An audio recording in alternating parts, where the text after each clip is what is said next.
I publicly declare that I have no conflict of interest within this space. I do not engage with the fossil fuel or Zionist lobbies.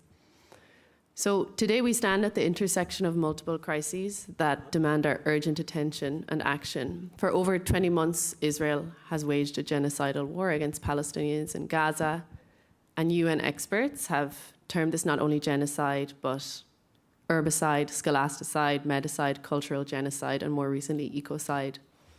Rula spoke about the more than 100,000 tons of bombs that have been dropped on Gaza, more than all the explosives used in World War II. The carbon footprint of the first 15 months of Israel's attack on Gaza exceeds the annual global emissions of more than 100 individual countries. Israeli negotiators sit in these rooms telling us all about their greenwashed mitigation, as their military emissions alone make them the fourth largest emitter in the world, funded by the EU, funded by the US, funded by Germany, where we sit right now. This is disgusting. These massive military emissions are not even counted in UNFCCC climate reporting. It makes invisible one of the most significant sources of environmental destruction on our planet. And what we are witnessing in Palestine is not collateral environmental damage. It is the deliberate weaponization of ecological destruction as a tool of genocide.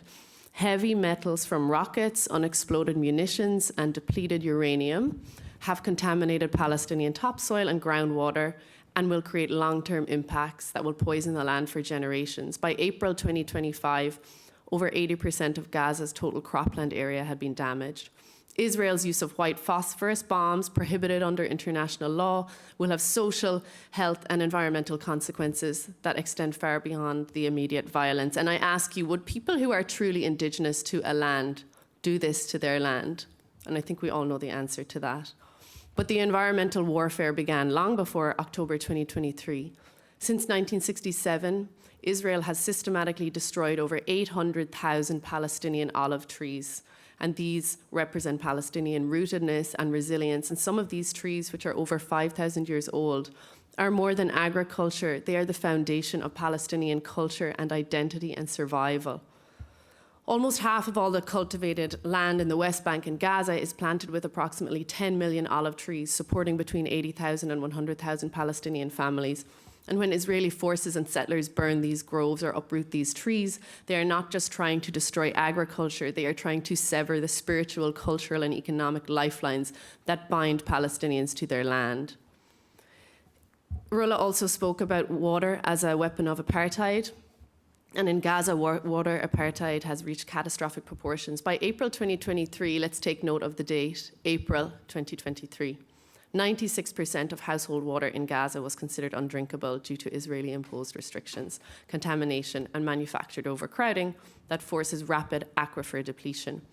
Palestinians are systematically denied permits to drill wells, deepen existing ones, or even collect rainwater, and when they build rainwater collection systems, Israeli forces destroy them. And we must connect these Palestinian experiences to the broader crisis of militarism and climate change. Despite military spending reaching record levels of $2.44 trillion in 2023, this investment has not created security, but diverted crucial resources from climate action while fueling destruction across the globe. When we ask, how will we fund climate action, we say, why is there always money for destruction, always money for war, never money for climate action? And companies like Netafim position themselves as leaders in sustainable agriculture while they facilitate the expropriation of illegally occupied Palestinian land and enable theft of Palestinian water. And this represents the most cynical form of greenwashing, adopting the colonial slogan of making the desert bloom while systematically destroying indigenous agricultural systems that have sustained life for millennia. And while there's an ongoing campaign to have ecocide recognized in and of itself as a crime under the Rome Statute, which we support, what we are documenting in Palestine already constitutes environmental crimes under international law. These systematic acts of environmental destruction constitute inhumane acts under the Rome Statute because they inflict such great suffering and serious injury to mental and physical health, knowing that such actions would result in this harm. For Palestinians who are indigenous to this land, the environment is not separate from their being. It is the foundation of culture, spiritual life, livelihoods, and well-being. The deliberate contamination of air, water, and soil, combined with environmental vandalism, like the burning of olive groves, represents a severe deprivation of the human right to a clean, healthy, and sustainable environment. At a time when climate justice demands radical systemic transformation through international solidarity, we cannot separate Palestinian liberation from environmental justice. The same systems destroying our planet are the ones powering Israel's genocidal machine. The same governments and corporations profiting from the socio-economic order that forces millions into exile and poverty are complicit in this environmental warfare. There is no such thing as greening apparatuses of oppression, death, and destruction. There can be no climate justice without Palestinian liberation, and we call on all who claim commitment to environmental and climate justice to move beyond this rhetoric, to concrete action, to build collective resistance to genocide, apartheid, and ecocide, because these are linked, you cannot separate them.